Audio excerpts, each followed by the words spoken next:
We're here on KSOM, KS95, and we're talking ECGC boys basketball. Lance Kading, head coach for the Chargers, with us now. And Coach, how are you feeling about this team coming into a new season? Good. You know, you never lose that many seniors. You never know what to expect.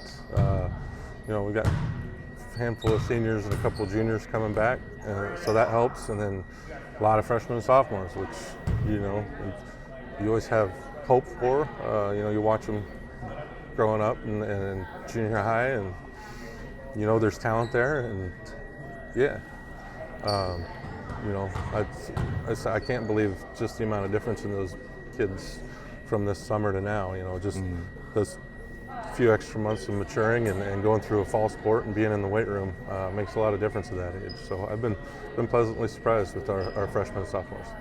Last year, it seemed like the strength was inside, and that was the main emphasis. Not that they couldn't shoot it, but this year it seems like the strength is exact opposite, is away from the basket. How do you get the kids, how do you get everybody to adjust? What's that like for you to try and adjust as coach?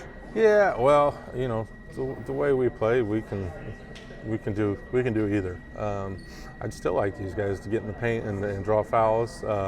Just something that they're not quite as accustomed to or as natural at yet. So that'll take some work, but I do think as a whole, you know, outside just as shooters, we're better. So we'll play to our strengths. We're still going to try to, still going to try to attack the paint, get to the free throw line, get out in transition, get easy buckets.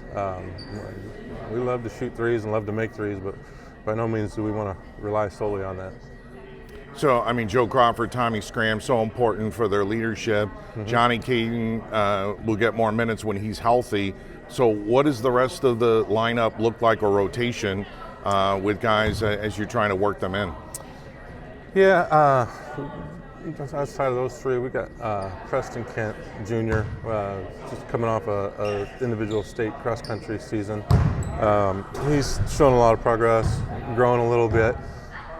So he'll be in there. And outside of that, I don't know yet. You know, we got Blaze as a senior, and we got a handful of freshmen that have all looked really, really good. You know, Joe Fagan looked really good, and he's got some size, which, you know, we're going to need some of that on defense. So, you know, and then we got Reese Emgarten's looked really good in practice so far, another freshman. Will Scram, and then really been happy with Andrew Baumert and Cal Clark as well, a couple freshmen that pleasantly surprised me when we got into practice. So, and then we got sophomores, Hudson Gilwin, a kid that's 6'3", good size. He can help us on the inside there too. And you know, Ryan Martin's sophomore. I'm trying to think if I missed anybody. If I did, I'm sorry. But we got a lot of guys that can compete for minutes there. You know, a lot of depth, hopefully, to get some guys some rest. Like I said, see if Johnny's cleared before break. If he's not, that's just that many more minutes we can get for our young guys and get them some experience.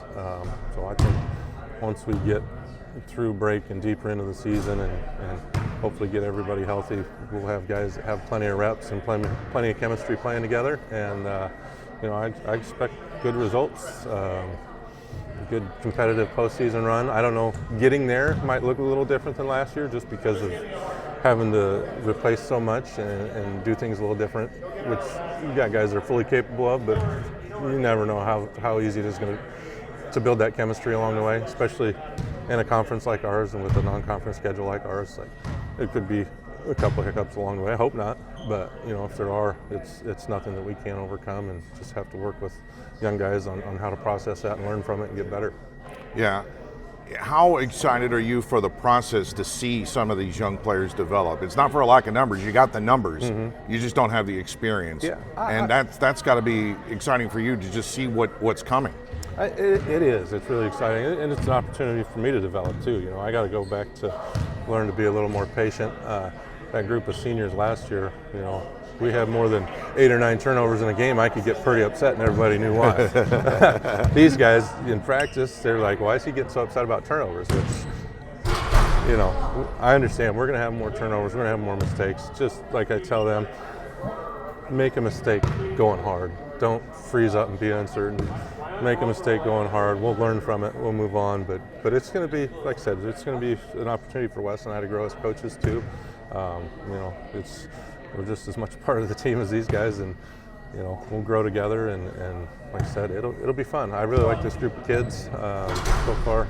They're a joy to work with, and very eager to do what's asked of them. And they're getting to the point where with about every sport in the school, kids they're getting used to, they're having a taste of winning, and they're getting kind of used to what it takes to compete at that level. So once you get everybody on that same page, it makes our jobs a lot easier.